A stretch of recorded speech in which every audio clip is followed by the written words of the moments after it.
The first flowers that I ever sold from my farm, I sold via a roadside stand. In fact, we didn't even have a stand at that point. We had rigged up some horseshoes attached to the fence along the front of our property and had stuck little bundles of flowers in there. And on my very first day, I sold my very first bunch and I was hooked. So the significance of having a flower stand for me is a little bit linked just in the nostalgia of sort of how I started to become a farmer florist. But I also appreciate my flower stand for other reasons, as well as the diversity and community and sense of place that farm stands bring to a neighborhood. Hi, my name is Marie Van Holzentop and I am a florist turned farmer florist, now growing my own flowers for my floral designs from my community. I am also a former farm kid, flower farm kid. I grew up on the commercial side of the floral industry, and I really love bringing all of my knowledge together and sharing it all with you here on YouTube. Today is my last flower stand weekend of the year, and so I thought I'd show you around my flower stand a little bit and talk with you about some of the pros and cons or ins and outs of running a flower stand. It's mid-October here. The first frost will be happening any day. It's also Thanksgiving weekend here in Canada, so this is a really important flower stand weekend for me. And although it's late in the season for my gardens, I want to bring as many stems as possible to my farm stand to generate as many sales as possible this weekend.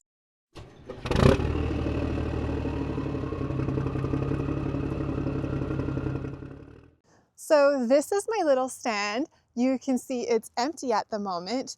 Here it is stocked up.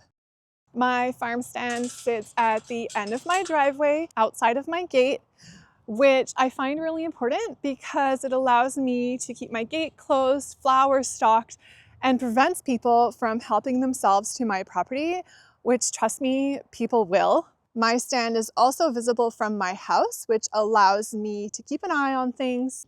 For this weekend, I'm bringing two products to my stand: mixed bouquets or market bouquets and mini floral pumpkins. And I'm running my flower stand Friday through Monday or while supplies last. I typically have my stand opening at 10 a.m. in the morning and running till dusk.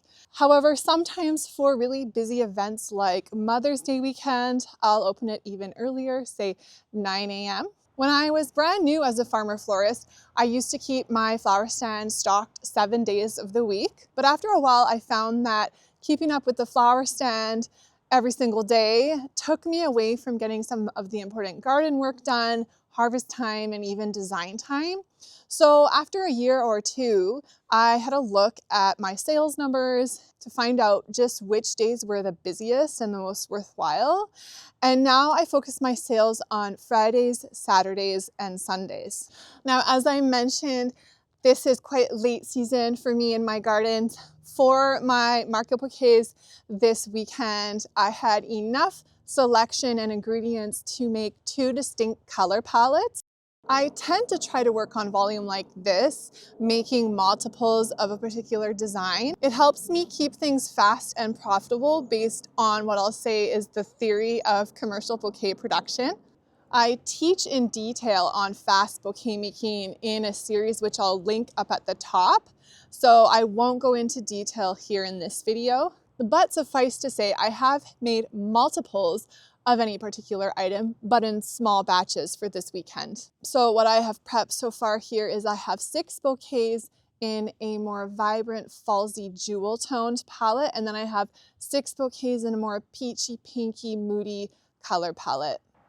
Again, this is all quite limited by what I can scrape together from my late season garden.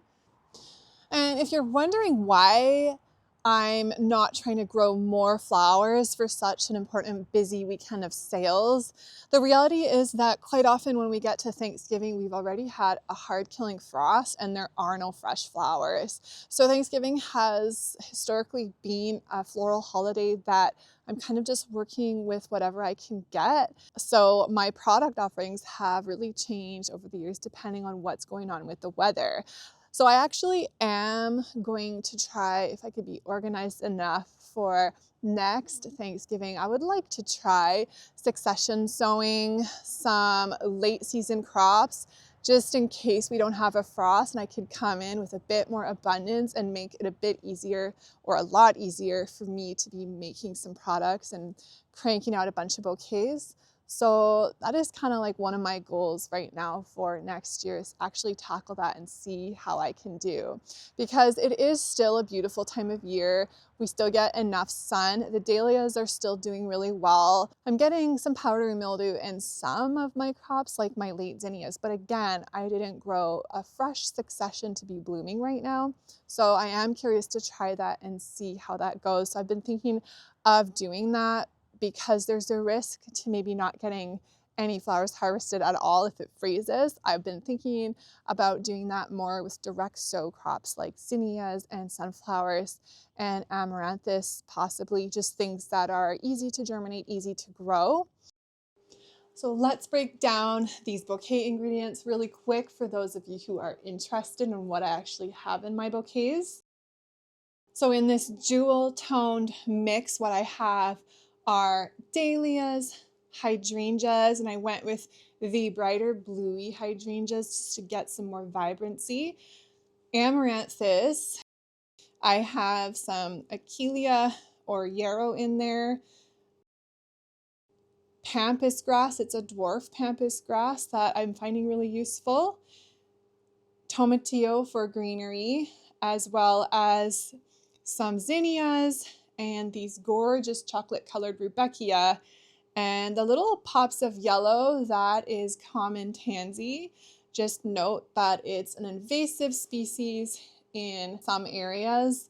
I remove all the leaves of the tansy if I'm using it fresh, because it can cause contact dermatitis in some individuals. It's rare, but it can happen. I also have sprinkles grass and physalis, or Chinese jack-o'-lantern, which is one of my absolute favorite things. And finally, one of the most beautiful things happening in these bouquets is the gorgeous physocarpus. That one is Diablo, so it's a 9-bark, and it's just absolutely breathtaking. I've kept the heights up on all of these linear items, from amaranthus to the grasses to the 9-bark. I've kept the heights quite well extended out of the bouquet just to bring some extra impact and texture and fallsy feels. There's even some late feverfew in there that has just come back from the cutting that I have done on it in the summer, so it's just sending another flush in this cool weather. The softer bouquet palette has very similar ingredients. You can see that I used a more subtle, more vintaged or antiqued hydrangea for that one. I also used solidago, which is a native plant in my area. And finally, I almost forgot, but I used a chocolatey sedum in both of these bouquets as well. As you may know, sedum is one of my all-time favorite perennials to grow for the cut flower garden. It is usable from spring through summer through fall, and it's really nice substance to it, so it's really great for basing out and adding size and bulk to a bouquet. To finish off these bouquets, as you can see, I wrap them in paper. Have a look at the video that I'll link at the top for a more detailed explanation of what paper I am using. And then finally, I pop my logo on the wrapped bouquet. For these, I just used a really inexpensive sticker that I printed in my home. I also will sometimes use a rubber stamp with my logo and my website. I added the little price tags, and I added a flower food packet. I find it very important and worthwhile to include a flower food packet for my customers. The flower food packets cost me 10 or 12 cents plus shipping, so they're really inexpensive. And I do think they're really important. I focus quite heavily on dahlias as my focal flower. And I have found that using flower food improves the vase performance of dahlias and extends their vase life by at least a couple of days. For displaying my bouquets on the flower stand, these days I'm alternating between using this white metal bucket that Steve found on the side of the road. You can see it says party tub on the front. I always turn this side to the back. And this tub fits between 2 to 4 bouquets depending how large they are. For Thanksgiving, the bouquets are a bit bigger, so I'm only putting 2 in here.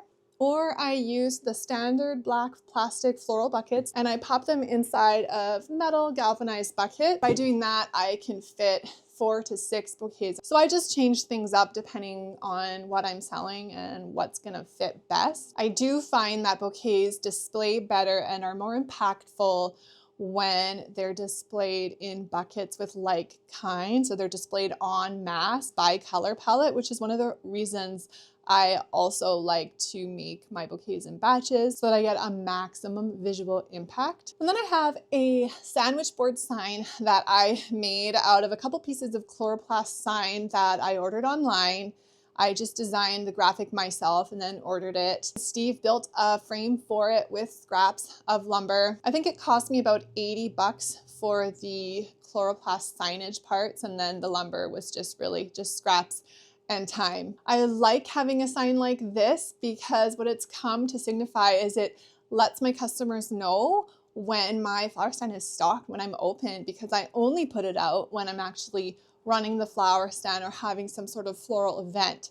So it's kind of like an open sign that my customers have learned to see on my street. Now, if you're doing the math, you may be thinking that's only a few bouquets at a time on the flower stand. And you'd be right. So if I were designing a flower stand now, I'd be putting in a bit of thought. And one of the trickiest things with a flower stand is coming up with the right size. If you make the flower stand too large, it can be really hard to keep it stocked full enough to give it a sense of abundance and have that customer psychology going on where they're really attracted to it because it feels like there's so much abundance there that they want to come and shop it. On the other hand, if it's too small, it can be a bit of a stumbling block for a couple of different reasons. One, again, marketing. If it's too small, it can also make it hard to convey a sense of abundance and to convey to customers that there's lots there and there's lots of selection, that it's worthwhile for them to come. On a weekend like this, where I'm going to have more traffic and I have more products to sell and it's going to be busier, having a tiny flower stand means that I have to constantly be watching it and be restocking it so that there's something there when people come. So yes, if you're wondering, I at this point do find this stand that I have to be a bit too small for events like this. It is good in the summer months where I only want to be putting a few bouquets out at a time just in order to keep them fresh because it's hot out, so I just only want a few at a time so my customers are getting something fresh. But if I'm ever stepping away from the farm or if it's a really busy weekend, I really lose on the benefit of the farm stand and having something there when people come. I run a much higher risk of them coming and there's not enough for them. They would have spent more, they would have bought more, or they come and it's sold out. So it has been on the to-do list for a little while now to upgrade the flower stand. And I think I probably would have had that done already by now if the flower stand was my only sales outlet for my farm. As it stands, it's just part of what I do, and it's actually become less important because of other reasons that I'll get into later in this video. So it's become downgraded a bit in its priority, which is one reason why we haven't upgraded it. It's also just a bit based on our driveway setup and sort of like the size and the layout of it, and we just haven't fully come up with a design or a concept for a new farm stand that will function well for us but not be in our way constantly. So in the meantime, my little workaround that I do tend to do is I'll set up really great big displays on a hay wagon or tables and have wagons out there filled with flowers so that I can still show this abundance and I can pull extra people down here, especially people that maybe aren't always my regulars. So the other little item that I've got for the flower stand this weekend are these little mini floral pumpkins. I usually do something along these lines depending on what my garden produces. These little guys sell like hotcakes and they are just so cute. Plus, they're fun, quick, and easy to make. They really increase the profitability for me on a weekend like this. I have these little ones this year priced at $15. They're a little bit smaller than what I've usually had for size. I find items like this are great in the $15 to $20 range. I find that to be a good price where they move quite quickly on the flower stand, and yet I'm still making a good profit on them.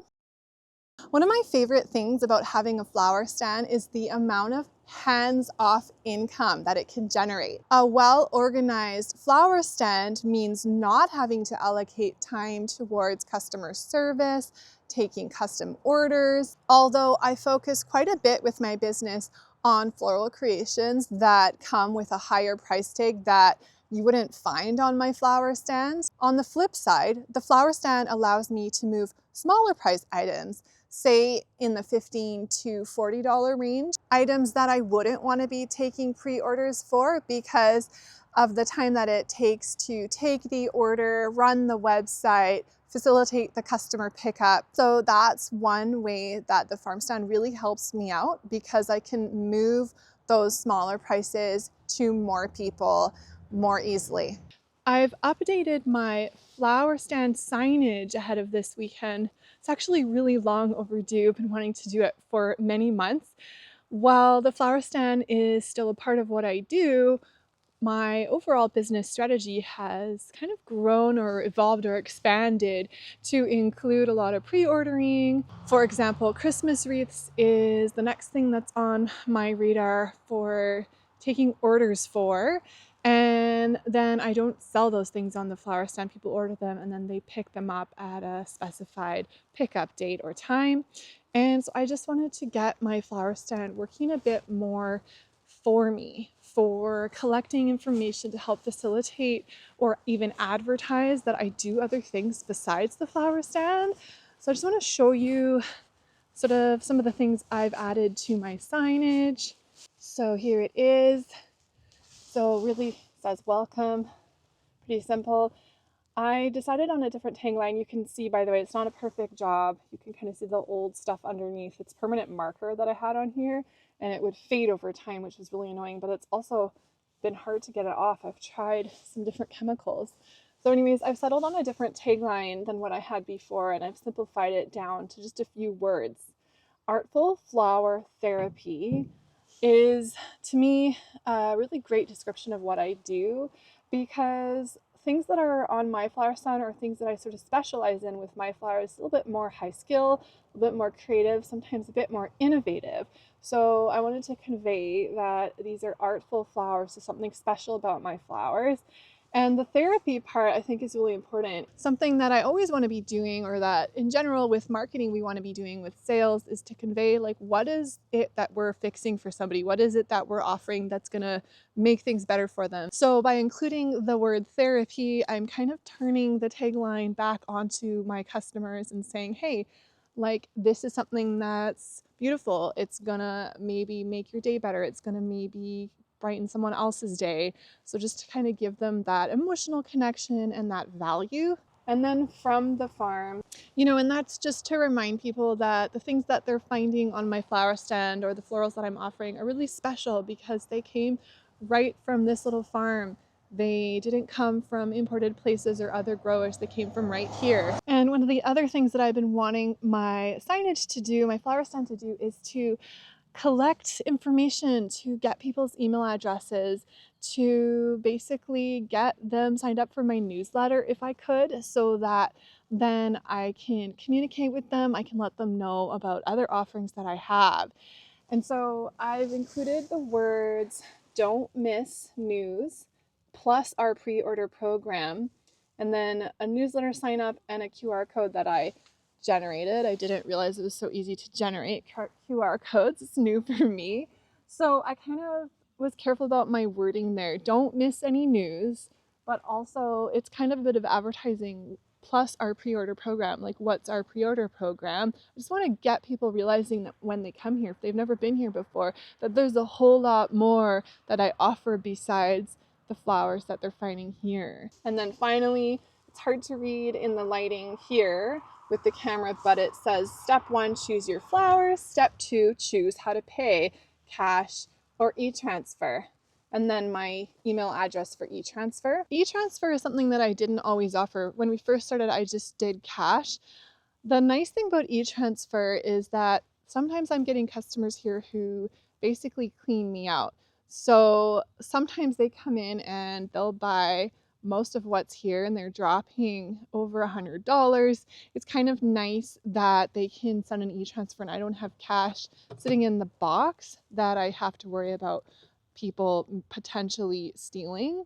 So it's nice for that. The downside is I don't get that immediate payment, so I'm maybe wondering for an hour or two, and sometimes people will pay days later, which is kind of frustrating because I have to track that as potential theft, and so that's kind of a bit of a pain. But overall, it's really benefited my setup. It allows people to pay who maybe didn't have cash on them, and a lot of people utilize the e-transfer component. And I guess that leads us to talking about theft. So one of the most realistic downsides of an honor system is the potential for people to not be paying for product or to just be stealing the money. So just dealing with theft can be a make or break it thing. And we've actually in the past ran an honor system with our egg dozens, and we actually found we weren't able to afford to do it. It was making us go broke with our little egg business. So it can really depend, and it can really depend on the locations. So I kind of, as a general rule of thumb, have worked in about a 2% loss on my flower stand. That is kind of what I expect, whether it's people who are just paying a portion, they think if they're short a couple dollars that it's okay, all sorts of irritating things that can happen. 2% is what I can kind of live with. Every once in a while, my theft will spike. Maybe I'm open too regularly and I have some sort of a pattern starting. We have had patterns in our neighborhood where people are targeting all of the flower stands, and it's the same couple of really expensive, fancy luxury vehicles that are stealing from all the farm stands and just kind of making their rounds. So I've had it spike up to 8% or even higher. I've had it spike even up to 15%. In those situations, I actually really can't afford that kind of theft. So what some people do is they get security cameras. I don't really know how much difference that makes. I haven't tried it. I don't know if I'm comfortable. I don't know if I want to bring that kind of feeling to my flower stand. I'm not sure. So I've never really done a security camera system. What I have done in those situations is I'll shut my flower stand down for a while. And that's a really challenging solution as well, because that means customers have to start contacting me to get flowers. And I'm sure, in fact, I'm 100% positive that it means I'm missing out on some sales. So pros and cons, there's different ways to deal with it. That's just kind of a bit of my experience. In general, in my neighborhood and the traffic that comes down my street, in general, people are really amazing. I have my flower stand kind of turned off to the side of my driveway. It's not front and center on the road, and I don't run it on the other road frontage we have, which is actually really, really busy with tons of commuters.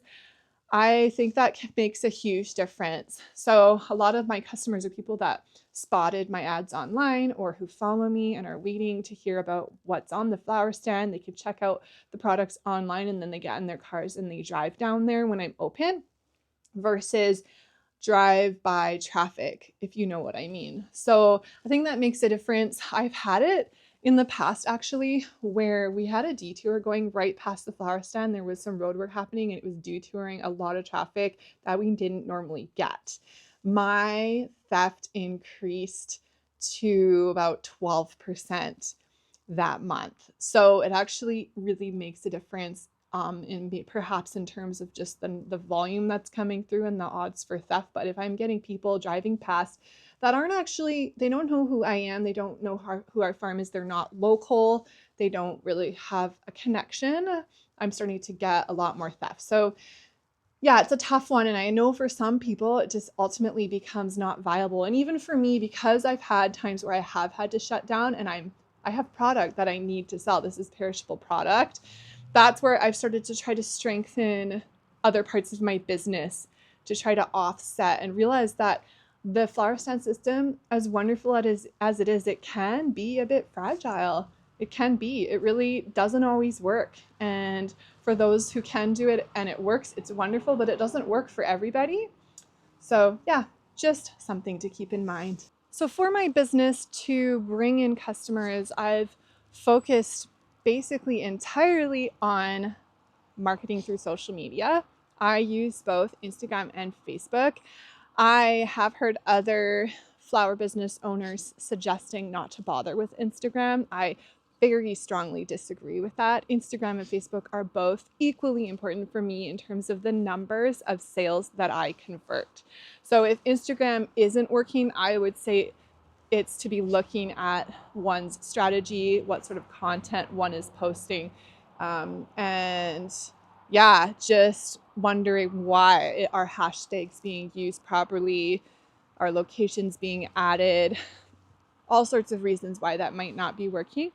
But I would say don't overlook both Instagram or Facebook are both integral for me. The one little difference with Facebook that I do is that my content there, often I'm sharing it into local community groups. So it's been a good one to just kind of get a bit more advertisement going that's free. For me, a lot of local groups will have rules like you can only post once a month on Sundays. I'll put that all into my calendar, figure out what my strategy is. Did I want to post on a specific day for a specific event like Mother's Day coming up, and I want to get the word out? So that's been good. But even just in general, just sharing my content through both of those platforms, people are invested in us on both platforms, and they've both been really important. The other part, as I already kind of touched on, is my newsletter. So newsletter is massively important for me. I would say that I don't utilize it as much as I could. I don't send regular emails. I don't send regular bloggy style information to my customers. I'm not really spamming them or even communicating with them probably as effectively as I could be. Even if I was maybe want to increase it to once a month, it would be better probably than what I'm doing. But the main reason why I have my newsletter is that when I have something that I want to sell, I set up a newsletter, I send off that email, and I instantly start to get purchases on my website. So for me, the newsletter is really mostly important for just letting people know, hey, we've got this thing. Hey, our flower stand is open. Hey, you can order your Christmas wreaths. Those things have been really important. And when I first started out and I didn't have a newsletter, the struggle was that people were actually getting upset because people who wanted to be ordering things from us were missing out on some of those special pre-orders. So that's what really sparked me to have a newsletter. And now that I have thousands of followers on Facebook and Instagram, I would say the thing about the newsletter and the reason why it's important is if my account ever got hacked, if, I don't know, Instagram ever just disappeared, if that happened, I wouldn't be able to communicate with any of my followers. So having the newsletter and just having their email is so important. And it's opt in, opt out. If they aren't interested anymore in what we're doing, they can opt out of it. And so yeah, I think newsletters are super important. And those are the three ways that I'm really communicating and marketing and bringing the sales for our farm. Hello, just a little update on the flower stand. So it's Monday afternoon, gorgeous, beautiful sunny day today. I'm just in the studio today, kind of cleaning up, made a big mess, and I've got a floral pumpkin going out.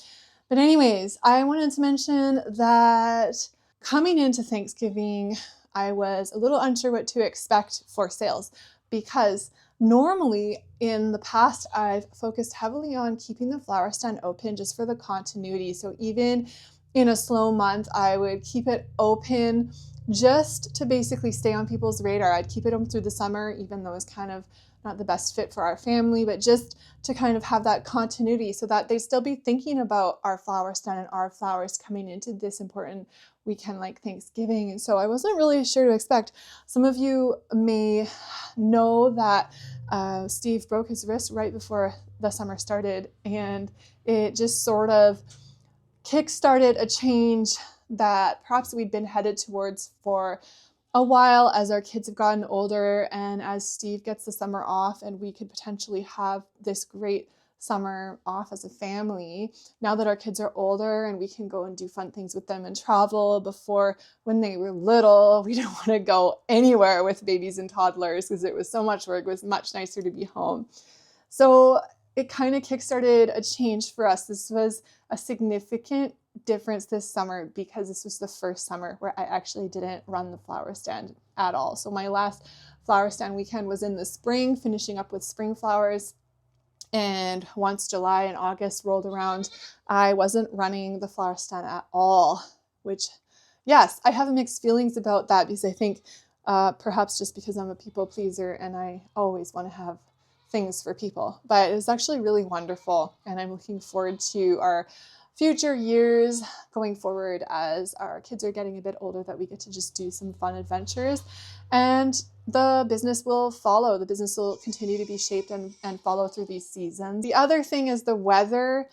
Bad weather impacts sales. It impacts retail sales. My flower stand is no exception. There are times when it is just the weather that kills my sales for me. It's unbelievable, and it's so frustrating how retail can be that way, but that is just part of it. So we had such bad weather for Friday, Saturday, and Sunday was a bit better, but overall pretty crappy weekend to get people down here. It was really dark, gloomy, rainy, windy. I'm really happy to say that sales were really steady for me this Thanksgiving, even though I haven't been open basically since June. So I sold out of my initial run, and I've been basically just trying to keep restocking with more bouquets as my dahlias are blooming. I've been cutting them out of the house and getting them out there as fast as I can in bouquets. So I really am down to the barrel now. I have just one bouquet left on the flower stand. So I'm really excited about that. Very grateful to my community. I hope you've enjoyed this little look into my flower stand and that little part of what I do. Hope it's been enjoyable. Maybe it gave you some great ideas. I've tried to make this fairly comprehensive, but let me know if I miss anything or if you have any questions. I'm always glad to answer questions in the comments.